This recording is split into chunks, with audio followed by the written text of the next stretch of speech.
Good morning, good afternoon, and good evening around the world. Thank you for participating today from wherever you are. And it looks like we've got people literally everywhere around the world. So thank you for joining us for this important conversation. Let me mention here right in the beginning that we will have time for Q&A at the end. So whether you go into the chat room to raise your question or you send an email to info@globalchamber.org, we'll be able to handle it one way or another. My name is Doug Brunke. I'm the CEO founder of Global Chamber, and I'm honored and pleased to introduce two very special guests today. We originally were speaking with Matthew Hoffer of the Spire strategy group actually last year about attending Davos, talking about digital transformation, what he saw there, how the transition from Industry 4.0 was going to Business 4.0. And lo and behold, COVID and coronavirus came along. And so we've made some adjustments in the program. As Matthew was explaining earlier, it's more, rather than a focus in on Industry 4.0 or Business 4.0, it's more around Cities 4.0, especially as we're seeing around the world, cities tackling these key challenges as they are with climate change and other challenges that cities are facing. It's definitely not business as usual. And so today what we're doing is modifying the presentation, talking to two really smart people about what opportunities are out there, what's actually happening, so that you can hopefully gain some information that helps you in your business. The two speakers we have are Hoffer, who I mentioned is with Spire Strategy. He's a digital transformation strategist and really one of the world's top experts in that area. And we have Raj Muppala, who's the CEO of AInfinity. And these two are gentlemen that are partners. Matthew is zooming in from Switzerland. Raj is zooming in from London. They've been working together. They've got some shared ideas and a shared presentation. And gentlemen, we really look forward to that. And for the watchers, please send your questions in along the way. Gentlemen, I'll turn it over to you, Matthew. Great, thank you so much, Doug. And good morning, good afternoon, good evening to wherever you're dialing into. From wherever you're dialing into. So yeah, thanks very much, Doug, and thank you to Global Chamber for hosting us. So, and what I'm going to do, I'm going to quickly share my screen, and because I'm a bit of a digital immigrant, not a native, let's see that I can get this right. Okay.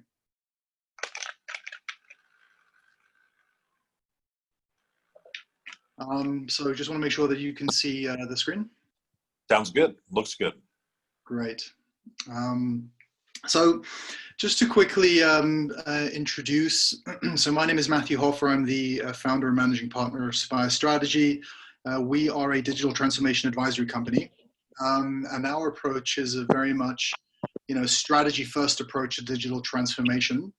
We've seen a lot blockages when it comes to this in digital transformation. One of the most important issues that facing companies, they very much adopt tech first approach, and we've seen this go wrong a lot of times. So we're a very much strategy first approach.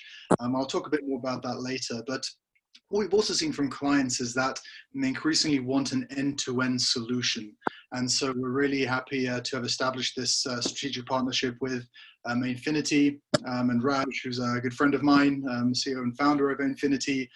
They're an AI company, and so they very much provide the tech solution, which enables us both to come with a holistic end-to-end solution to the market. And so initially, as Doug mentioned, so I used to work at the World Economic Forum, and I was in Davos early this year, and I was going to report back on that, and I wrote an article about it on Global Chamber about, from Industry 4.0 to Business 4.0, and why that title. So of course, last May, Doug, we had this Globinar, and I spoke about Industry 4.0 and what that means for digital transformation. And so really that was going to be the 2.0 version.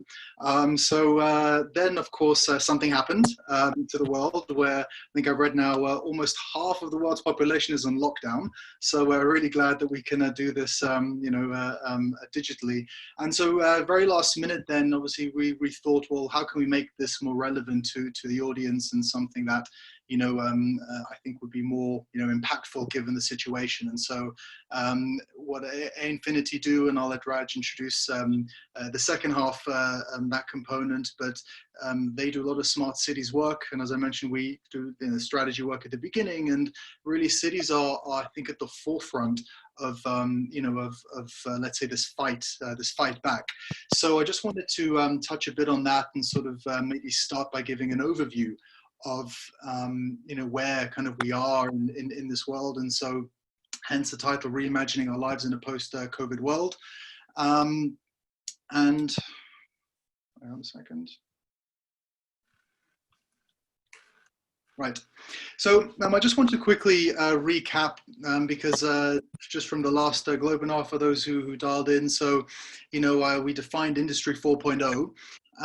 And these two pictures, I think they're quite instructive. They tell us very much about, why are we at 4.0? So, on the left, you have Industry 1.0, and on the right, you have Industry 2.0. And of course, on the left, what was really, what happened there, it's about steam. And these factories are steam driven, and that was steam engine. That was Industry 1.0. And of course, the key point here is that these factories have to be close to water. And when you look at, on the right side, you see Industry 2.0, the big shift there is electricity. And so, of course, when you have electricity, you're no longer bound by geography, right? Your steam, you have to be close to water. And so what that meant is that caused a complete shift in business models. And suddenly, you can imagine companies that were, really prevalent in Industry 1.0 suddenly become obsolete in Industry 2.0. And the key point here is not so much the technology that disrupted them, it was the changes in strategy, the changes in the business models that were enabled through this shift to electricity. And so where we are now, Industry 3.0 on the left, home computers, and now Industry 4.0, this shift which we're living through as we speak, and we almost completed it now, again, just really want you to think about, it's about the design, less about the technology. And it's the disruptions going to come from that shift in business models. So Industry 4.0, what exactly is it? The way we define it, and Henrik von Schiele is considered one of the founders or innovators of Industry 4.0, it's really this fusion between the digital world, the physical world, and the virtual world. And of course, the digital world and the virtual world, you see all these fantastic technologies, some of them already realized to an extent, others increasingly so. And it's really that fusion that is what we call Industry 4.0. And very specifically, it's, how can entities, organizations, companies, cities, countries, how can any entity, any organizational structure use these technologies in a smart way, in a strategic way to take advantage, to advance their interests. And I think we'll touch upon that, and that's particularly important with this in this COVID-19 world. So what I was initially going to talk about, and I think when you all got the email, a few weeks ago about Industry 4.0 to Business 4.0, I was going to talk a bit about that because it was this shift that that I personally observed in Davos, which is, and in a normal world, we talk about that, Business 4.0. What is it? It's a smart digital transformation to navigate a world of complexity. So what does that jargon mean? So three things, as I mentioned: strategy first, very important to lead with strategy, to focus on things like the business model, people skills, processes, and data. So have that strategy first approach before applying technology. Always thinking about technological efficacy, that's really important. So understanding, if you're the leader of the organization, how does the technology in your company, how does it link to strategy? If you're doing a cloud migration, how will that enable your strategic objectives? So really having that technological efficacy. And then, of course, it's about digital transformation, not technology. And that's a shift I heard a lot. Many players are now saying, or have increasingly said, many CEOs have said recently, and you've heard this, I'm sure, we're now technology companies, everyone's a tech company. And of course, it's not really true, and nor should they be. You shouldn't try to be a tech player if you're not originally, a tech company. You should focus on the industry vertical and what you're good at. And what a lot of people get confused is being a tech company versus doing digital transformation well. And those are two very different things. And so the focus in Business 4.0 really should be on digital transformation. So that's in a normal world, but of course we're not in a normal world. And so what is here you see a group of soldiers, digitally reimagined, thankfully in color, and so they're all smiling. And if you don't know, so those are soldiers in the beginning of World War I. So here we are about August, September 1914, and they're all smiling, they're all laughing. And of course, you know, for those of you who know the history, the narrative both on both sides was this will be a quick war and we'll all be back by Christmas. And I think there are strong parallels to today because, of course, the world is no longer normal. And so, you know, in many ways, I think this could be, you know, our 1914. And what do I mean by that? Is 1914 repeating itself? Well, here we see the WEF Global Risks Report, which came out just before Davos. I don't know how clearly you can see that, but every year they predict what are going to be the top risks facing the world going forward. And this came out in January, right? And on the right, you can see for the first time ever, all of the risks are climate related. So it's extreme weather, it's climate action, it's natural disasters, it's biodiversity, and it's environmental disasters. So those are considered the 5 risks for the world ahead. And of course, nothing on there about pandemics, even though it was already happening in China. And you can see, you know, how much the world has been impacted. And the reason I think this is important is because if you look at, you know, January 1914, very interesting conversation with Professor Niall Ferguson in Davos, and he made a really interesting point. He said, look, 100 years ago, if all of you, the Davos people, would have been, you know, in Davos 100 years ago, had it existed, nobody would have predicted that in 6-7 months there's going to be a war between, you know, UK and Germany, or there'll be a World War I. And of course, this is really telling because nobody had predicted this. So why is this important? Because of course that means really the world is changing in ways that are incredibly profound. And to say that we don't quite understand these changes is perhaps you know, the understatement of the or maybe the century so far. But we really, you know, we're living through exceptional times because never before has, I think, the global economy shut down to the extent that it has now. Nobody quite knows what it means going forward. And so we look at this in 4 you know, snapshot of a changing world, perhaps 4 areas that we think the world really will change. And so one of them is community. And so how, you know, will social cohesion change going forward? Will this mean that there will be a renewed faith in experts? Of course, we're very much in a fact-light world, or not. Of course, it'll involve finding new ways to connect, new ways to build networks, and that will be extremely important. Obviously, digital networks are key. You know, social interactions will change, and so what it means to be a community, that's something that's going to change. The second thing is, of course, the economy, and here, you know, how do we redesign how we calculate, how we think about GDP in a technological world, particularly now if everybody's working from home? This is something that needs to change. You know, are central bankers the right people to do it, or to what extent do central banks, those who calculate GDP, how does that need to change? Looking at, you know, innovation ecosystems, how will those change if everybody's now working from home? If digital first is being increased, there's a greater propensity to that. Still, very few countries have managed scale-ups beyond China and the United States. Of course, digital healthcare systems, that's something that will have a huge and will change enormously. How?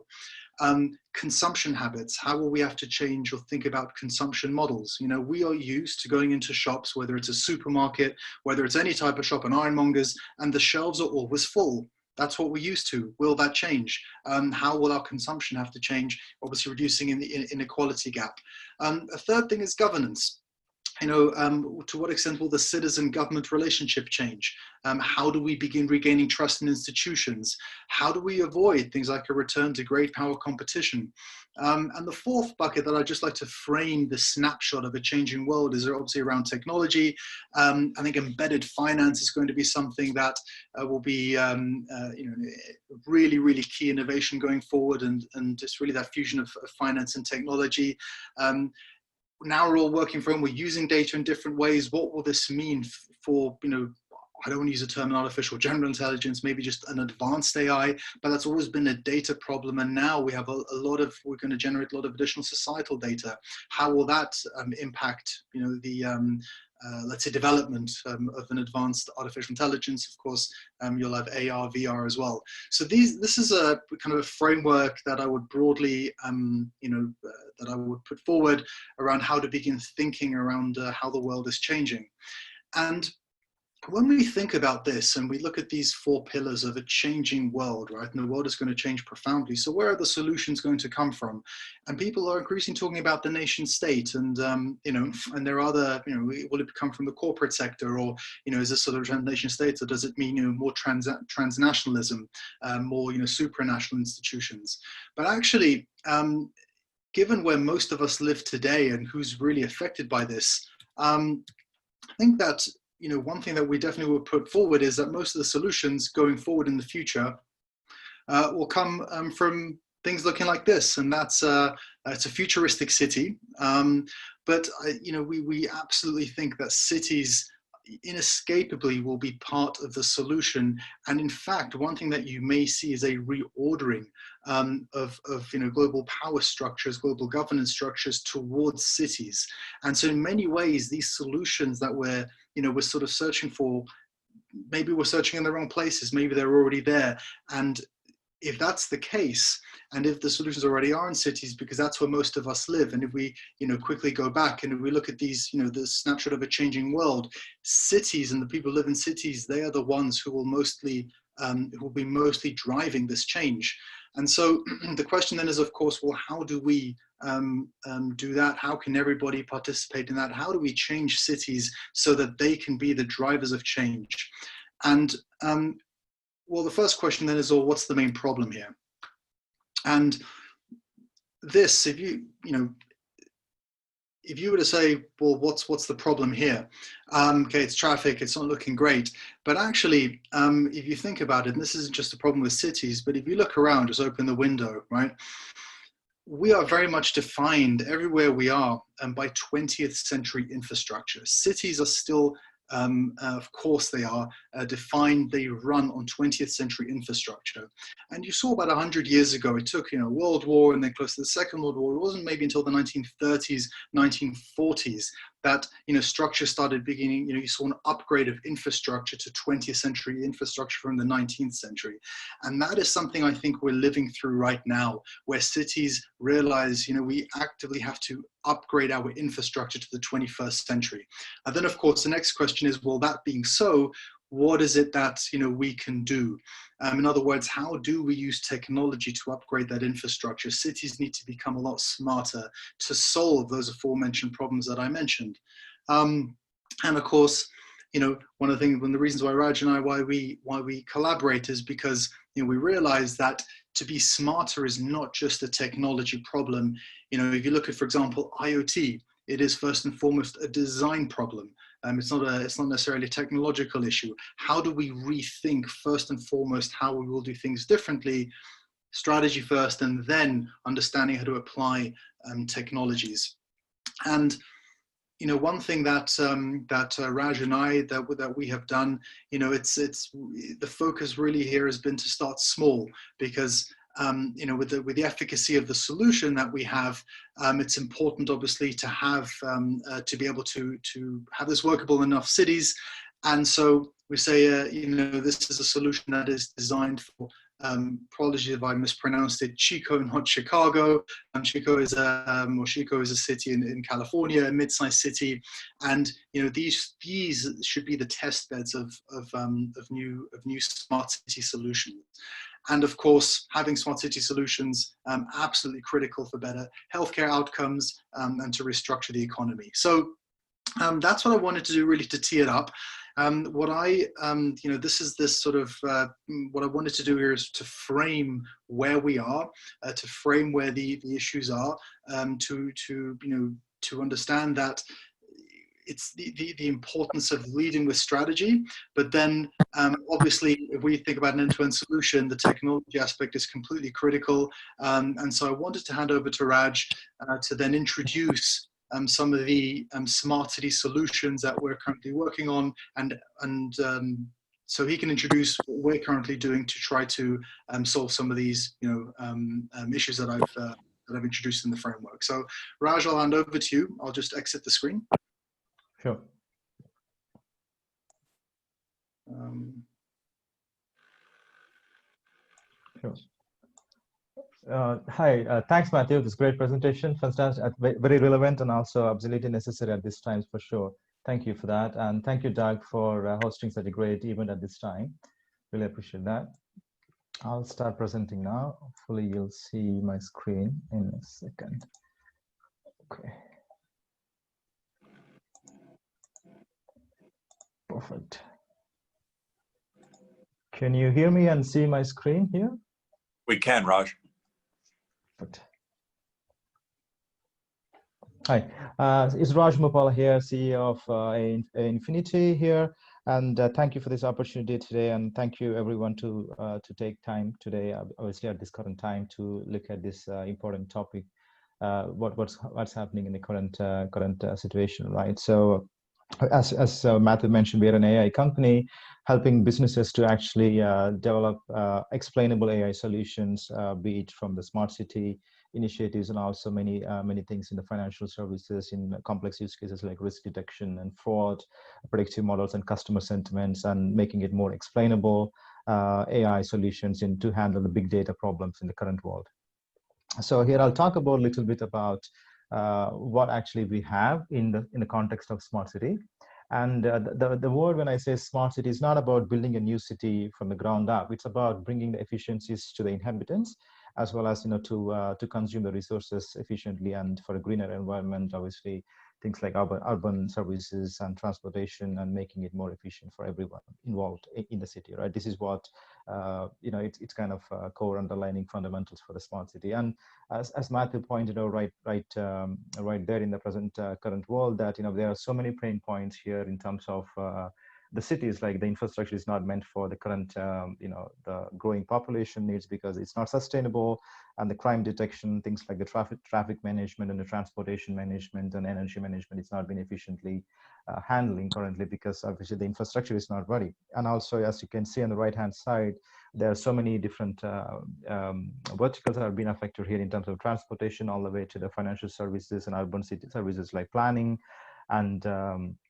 many things like, obviously IoT has been other thing as well, that many devices has been exploded in the current infrastructure, but obviously they don't have any intelligence to be able to give collective decisions, right? And of course, the things like government and administration processes too, that there needs to be kind of adapted to the new regulations and also the new working conditions, right?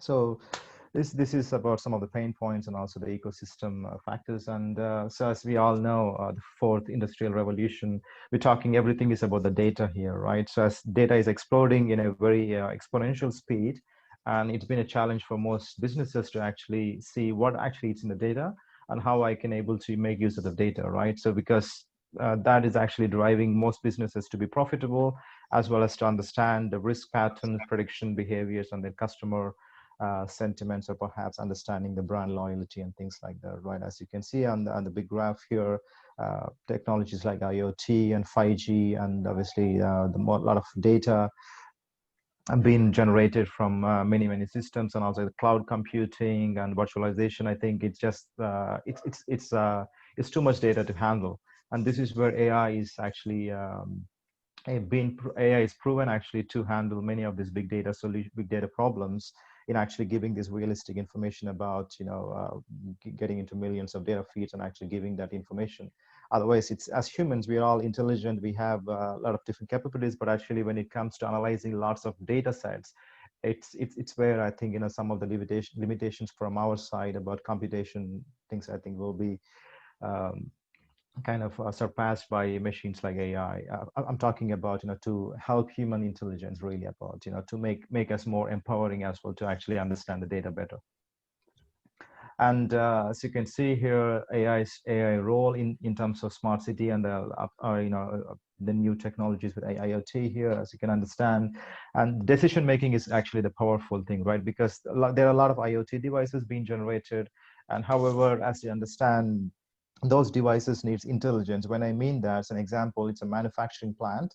So instead of actually waiting for that part to be failed, at least if there is a provision for that manufacturing machine to actually predict when it's likely to be failed, at least you can actually prevent this kind of things happening. An example, right? So this is some of the things where AI can be able to use to actually give that intelligence for the devices. And also you can apply that to many things about smart parking, an example, right? You can apply sensors where actually people can able to see when there is a flow of traffic, and also things like how many parking spots are available, so that it actually brings efficiencies in terms of time, as well as obviously in the current world of using the digital everywhere, right? And so this is where AI can able to help in making the decision making on more or less real time to handle this big data.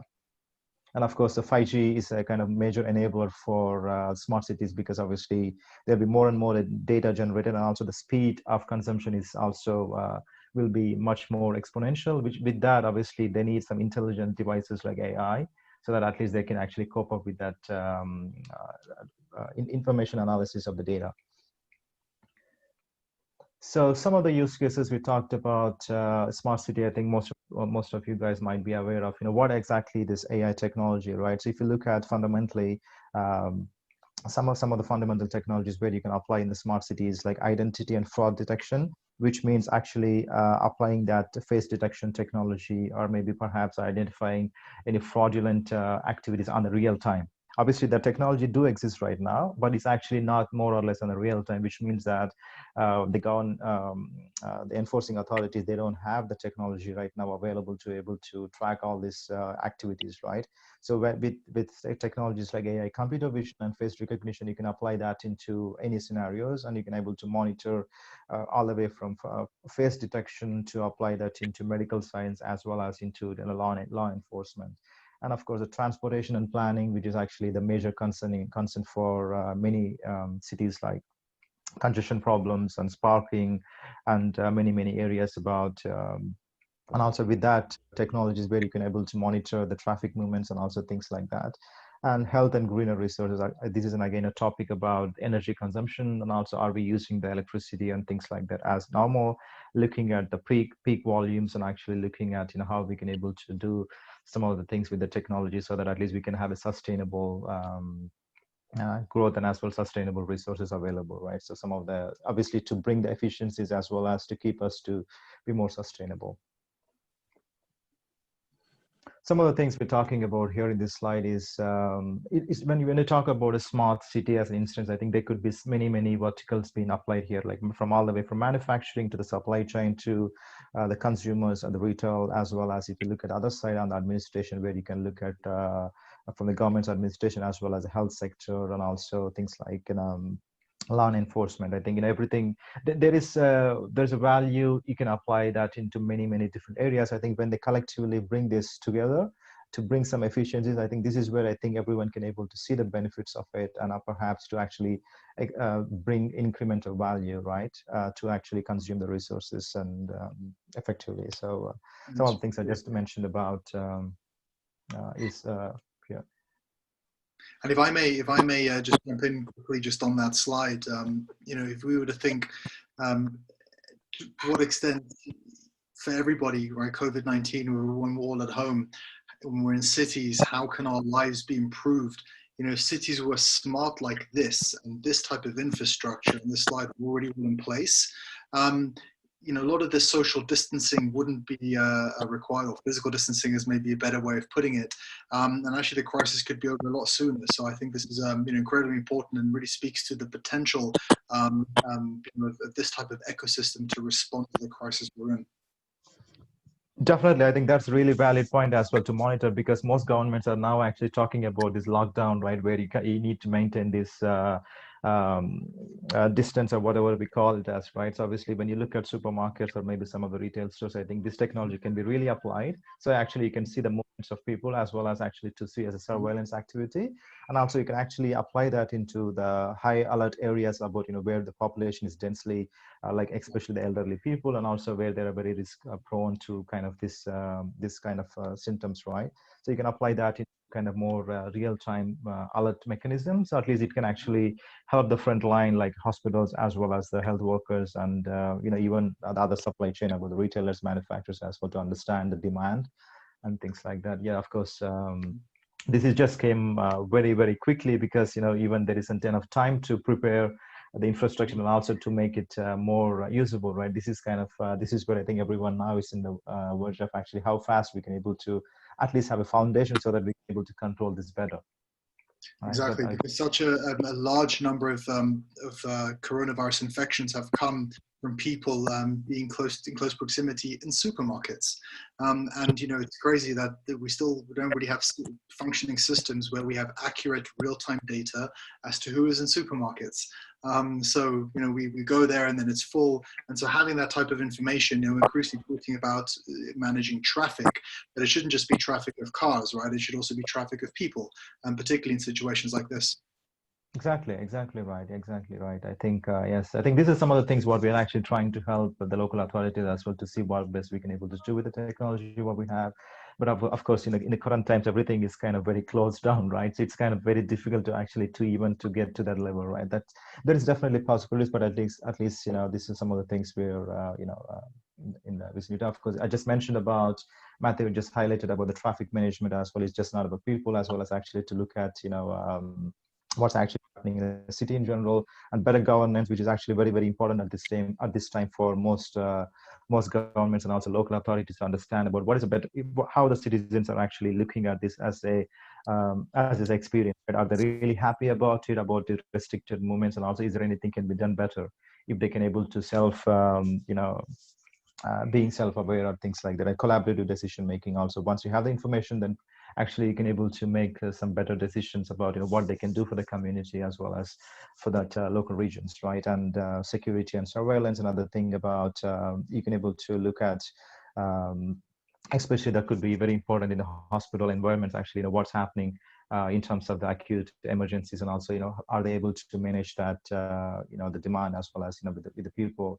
And yeah, many things can happen in that subject. And beyond that, the things about intelligent city planning, which is about looking at the sustainable waste and also pollution and looking at factors. But an example, one of the things is about people are talking about air pollution as a factor for many people's many people health system, right? An example, right? Basically, the lung, the functions and everything. There could be a factor as well in the major cities like London, perhaps New York, and places like Delhi. And actually, there could be an impact. There could be some correlation about what are the factors could be influenced. Or at least if you can understand that better, at least you can prevent these kind of things. In the future about different kind of either viruses or maybe some kind of factors driven by the environmental human cost elements, right? This is where I think Matthew just mentioned about World Economic Forum, about some of the things about mainly about man-made, man-created, human-created things about pollution or things, factors like this, right? Could be definitely avoided with this once we understand them better. So I just mentioned about some of the things about as you might all know that everyone has a phone right now, the smartphones, right? So we all have this technology of face recognition, right? This is also a part of AI-enabled face computer vision technology. So as we all know that you can actually unlock your phone or you can unlock your app and whatever it is, it's actually you can apply the same technology to actually go to further details about looking at security and surveillance, maybe in any industry, right? Even from the supermarkets all the way to the offices as well. Are you allowing people to enter to understand this threat, or is any loitering behaviors and things like that, unwanted behaviors, or maybe some non-authorized people. And you can actually monitor many things about in transportation systems, about the railway stations, airports, and many areas. I think this is some of the technology where you can apply that into the key here is about the real time, because the faster you can actually analyze the threat, actually this is where actually you can actually make it much more impactful, right? As we have seen in the past, many things could have been avoided because the information has been not dealt in the timely fashion. And of course, you can able to monitor, especially in the security and surveillance. I think obviously we can talk about the national security and airports and many areas, right? This is where computer vision AI technology can be really useful to look at many areas about on the security and surveillance. As you can see, you can actually look at a person's behavior as well, behavioral trends, as well as to look at even from vehicles information and things like that. And just to relay back to some further advantages here, what we're talking about here is that the current technology is available is good, but what we're looking at is like in the explosion of the new big data, we need to look at obviously things about the greater security as well as the customer experience, right? I think citizens as well as the consumers experience. I think with the technologies like AI and Edge, which is actually empowering IoT devices and obviously giving that intelligence, like in autonomous cars, an example. So these are some of the possibilities where everyone is actually looking at this information to be processed quicker, so that at least they can able to have this real-time insights, an example. And as you can see with that, you can improve the levels of automation, real-time decision making, and actually more decisions at edge. And with that, I'll leave it to the last slide about the possibilities. I think the idea here is to show about what it can do for the current situations, as well as to understand about what it actually can bring, some efficiencies and sustainability in actually making our cities much better, and also to react to the current situations like COVID, and as well as any other elements like this, so that at least we can able to deal with this with the current things. So I'll leave it out there. I think any questions we can able to pick it up from there. I think thank you guys for that sounds good. Doug back here. We do have questions coming in, so keep them pouring in. We're going to keep you guys busy here for the remainder of our webinar here for the next 25 minutes. So first question from Colin in the Philippines: local government units, or LGUs, mayors, in addition to that, will be key to advancing smart cities. How best to engage them? What's the entry point? Perhaps smarter health given the current crisis? What do you guys think? Yeah, Raj, do you wanna start off with it? Yeah, sure. Definitely, I think the point I want to make out here is that obviously in the current health situation, I think there could be a lot of things can be done on alerting mechanism. This is where once they can able to understand what's happening in kind of if they can able to find out what is the next outbreak would be, and also based on already the information about the census or anything like that, I think that's a very good call. And of course, the challenge now, what we see is that the lack of complete information, right? This is where some of the things cannot be accurate, because you may not able to pinpoint exactly where this where is the next outbreak will be, and also what you can do with it, right? But of course, there's a possibility about once the citizens collectively gather the right information, and also can be in the hands of the right companies, obviously there can be a lot to be done on alerting mechanisms in the current environment for sure. Matthew, yes, add some.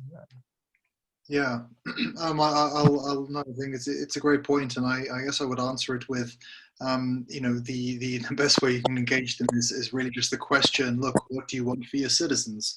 Of your city, because I mean the data shows quite conclusively that, and this perhaps also to answer some of your the following questions that I can see. Smart cities so far, the best use cases and the best examples have really been in smaller and mid-sized cities. So bigger ones struggle, and that's really been because bigger cities, right? There are a lot of issues to solve, and like with any application of technologies I talked a bit about before, like with companies, so cities are no different.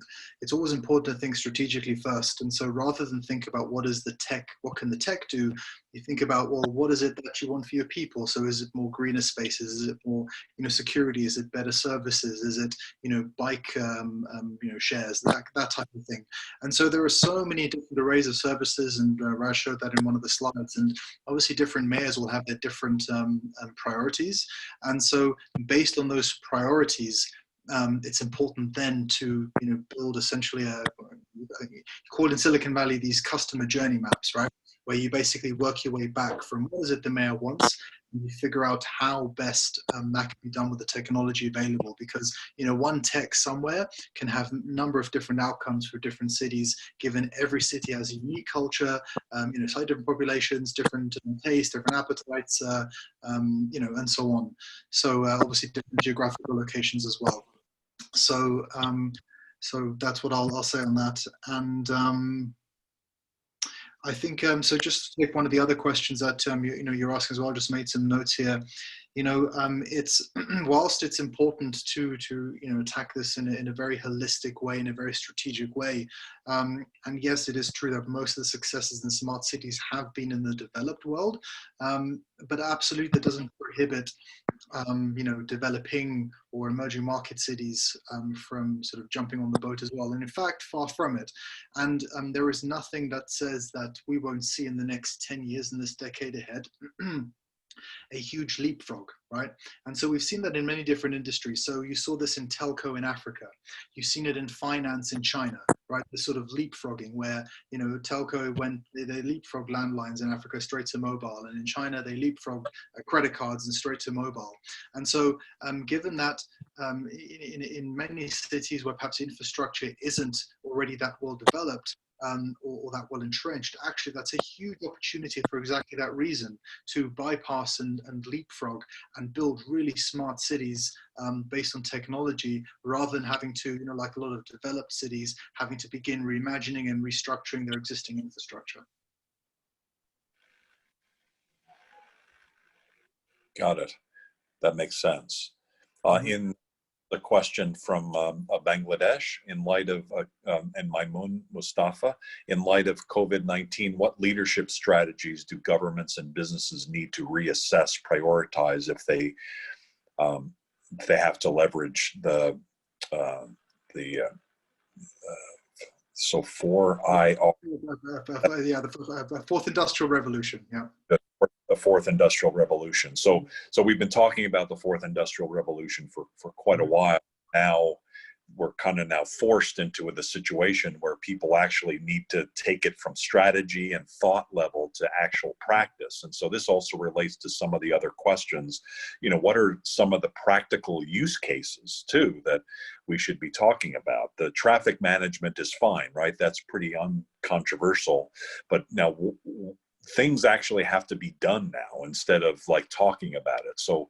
So in addition to the question in terms of some of these strategies and thoughts, what are some of the actual things now that you guys see that they're going to start doing, maybe even this year? Yeah, I mean, that's if I had could see in the future. I mean, it's obviously in many ways. I mean, that's the $1 million question. The biggest thing I'd say is I think this is really it's very much a design problem, right? And so what companies really need to do in terms of the leadership strategies is to look, there is no business without clients. And of course, what we're seeing is a whole restructuring and changing of the economy. And so this is going to cause a lot of pain to a lot of people. And so, to answer the question of what type of strategies need to be reimagined, I think I would even take the question up a level, and it's it is what it is, a situation. So I don't like to use the term this is an opportunity, because it's a terrible situation. But of course, we all need to try to make the best out of it. And so this is also now a great opportunity, not just for governments and not just for cities, but also for leadership in every organization to rethink how can they change more efficient, how can they deliver whatever they were doing, deliver it better to their end client. And of course, that will then mean a lot of business models can be innovated. And I actually think that we may now be on the cusp of one of the great eras of innovation, because people are going to have to think very, very differently about how they do, what they do. And obviously the cities, businesses, we're 7.5 billion people in the world. Just because we're all at home, or most of us are at home, doesn't mean we've gone away. So obviously, things will have to go on, and we're going to continue to consume in some way or other. So I think it's a tremendous opportunity, for this for positive disruption. Yeah, I obviously touched a bit upon it about some of the framework about how the world is changing, and it's just important to really think in those sort of big ways. Just to add, sorry, Doug, carry on. I was just going to say, my wife is a criminologist, and so she likes to watch serial killer shows on television, and especially since there's bad news, we're watching a lot of those. And so a lot of the stories are like 20 years ago, and when they talk about analyzing data and what's happening in video cameras and things like that, it's it's night and day between then and now in terms of DNA analysis, the video, just data overall in general. And so it kind of relates to one of the questions, again, this is another one from Colin, that data and analytics skills are still very woefully lagging, even though there's been a lot of progress at local government units. There's still a lot to be done there. How best to address that? There undoubtedly, I'm not sure if you guys have those solutions, but you probably know companies or can suggest companies to get involved so that that progress continues. So maybe I can take that one from the kind of organizational level, and then I'll let Raj answer it from the company level.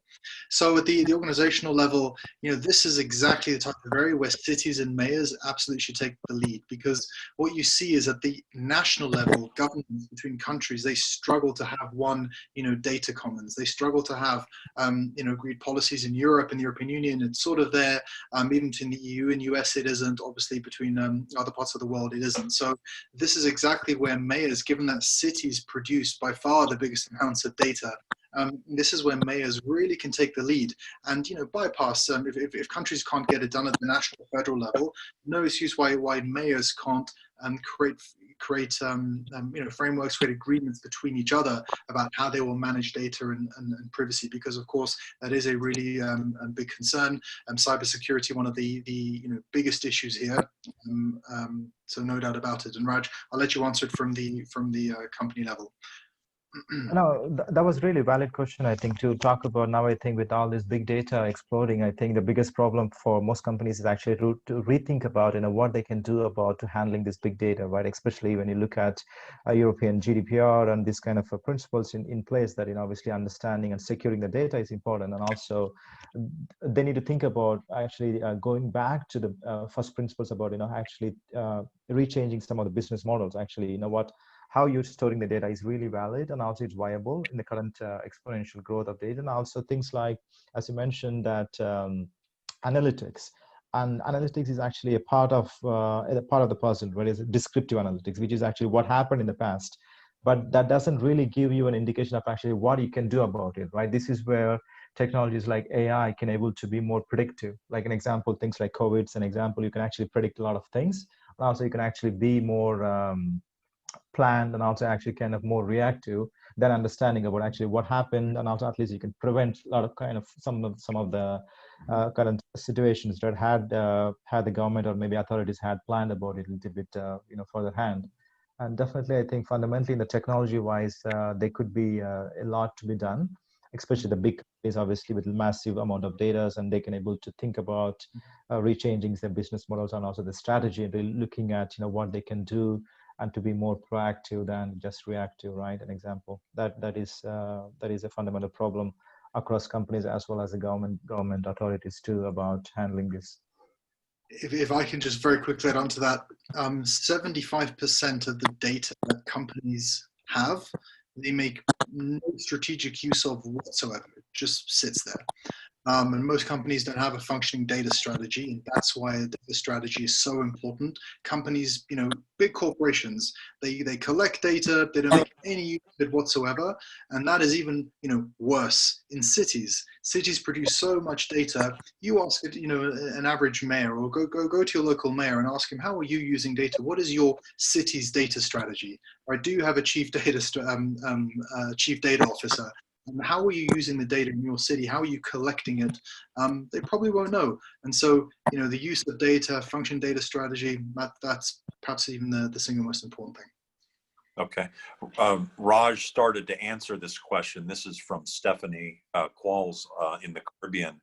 She asked, all of the concepts discussed entail a significant privacy risk invasion. Can you envision a way to apply AI in a way that allows enhanced security, for example, while protecting our privacy? So Raj, you already started to talk about those. We saw in China where they've already taken the face recognition and trying to figure out, and apparently successfully, face recognition with a face mask, right? So how can AI better be used to not just collect the data, but also protect us?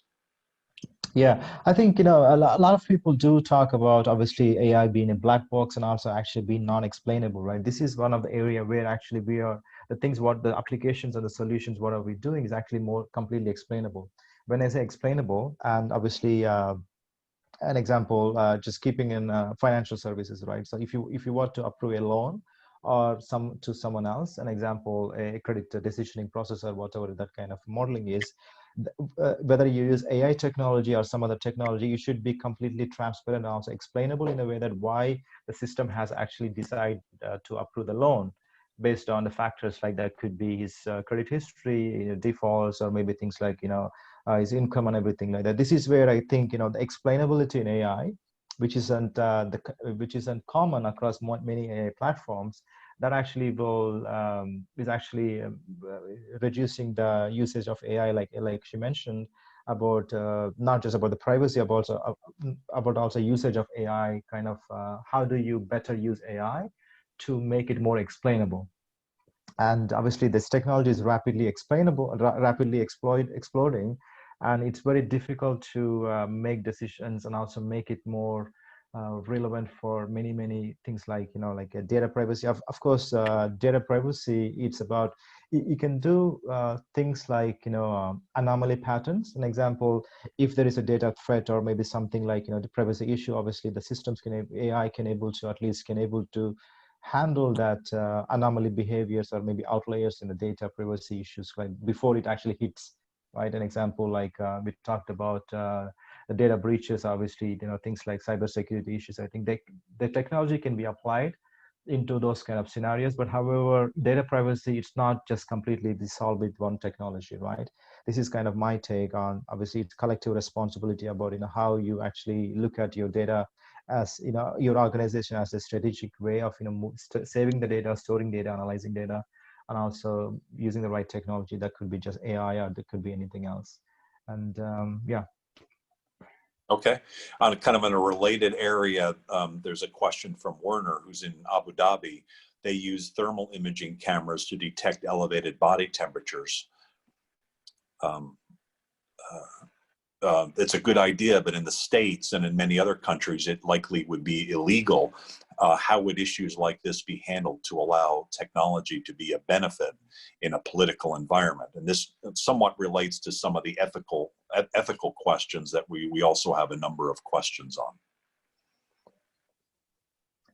Yes, definitely. I think I just wanted to talk about a little bit of, yes, the technology do exist, but obviously it's just that, like this example, if you use the same technology in the health area, like healthcare, like obviously image diagnosis, obviously it's kind of much more productive. But however, people are kind of still exploiting the same technology and actually using those kind of use cases you just described. And this is where I think obviously the European Union Council, also they're putting this what you call ethical AI governance and principles, so that actually people can use this technology for the betterment of the current situation, rather than actually exploding and actually doing something which isn't kind of invading the privacy, right? I think the government, this is where again the responsibility of the governing bodies as well as authorities do have to come in place to actually put these principles and standards so that people can use it more ethically, right? I think that's my take on it. Matthew, we can share. Okay. Yeah, I mean, I don't know much. I mean, I'll just, very, very briefly. Obviously, the political environment is extremely important, and that's why I think I mentioned before about a bit about how the world is changing and some of the governance issues, and so that's one of the key questions, right? How do we create or recreate the trust between in institutions, and how do we reimagine the relationship between the citizen and the government or the political body? Those are really important things. As long as there is whatever political system you're in, as long as there's trust, then it's going to be okay. And I think the issue is more about when there's a lack of trust, and that's where you start to see issues. So it's a very local issue at the moment. Of course, most people they trust the government. They say, oh, stay indoors, and we have these powers where that's enforced. Obviously, it's quite draconian, and I just think really depends on. It's a very localized issue. Okay, it's probably cross-cultural as well, too, right? Because you guys are how different countries' cultures change. And I would think, for instance, Matthew, Switzerland would be one where just thinking about the culture that's very like whatever's best for the group of us is best for all of us, that something like that technology would be more received in Switzerland than it would in Louisiana, US, where independent, I'm here in my house, leave me alone, don't, I don't care about what's happening in New York kind of perspective. I mean, is that a fair judgment that part of these decisions will be cultural? Yeah, I mean, I think culture is exactly, it's a good way. I mean, it's almost, culture which sort of emanates from sociology, right? And we sort of behave how we operate in the system that we see around us. And so Switzerland, there's an enormous trust that the government will do the right thing, that the powers won't be abused. And so therefore, when something like this comes along and the government says something, it's a case of, well, it's going to be in our best interest, so we'll do it, because there is that trust, because there is no track record of the government ever going back on its word or ever abusing its power. So that level of trust, therefore. Got it. So speaking of Americans in our independent way, there's a question from Moses that relates to something that happened recently when a cruise ship was parked off of the Bay Area and someone ordered wine by drone out in the ocean. So do you think the COVID-19 pandemic will accelerate the UAS or drone deliveries as well as advanced air mobility? I don't think it's a controversial answer. I'm not sure it will accelerate, because I've already seen that this industry has been accelerating at the rate of knots, before this crisis. So, and already, crisis or no crisis, people still wanted stuff delivered when they were sitting on their couch. Or in December 3 months ago, people wanted stuff delivered when they were on their couch. So that hasn't really changed. I know one drone company locally here, the types of acceleration they're doing, the funding that's in the industry. So I think that's happening anyway, but perhaps some of the innovations that may change, and those sort of technological innovations, those may accelerate. Great. This is a question regarding coming in from the Philippines. Also, here in the Philippines, we're looking into possibility of sister cities approaches, where developing country, small, mid-sized cities partner with developed country cities that are further ahead for knowledge transfer. Have you seen examples of this, and is it working? So this is kind of the developed country into the more developed, and can we learn from each other?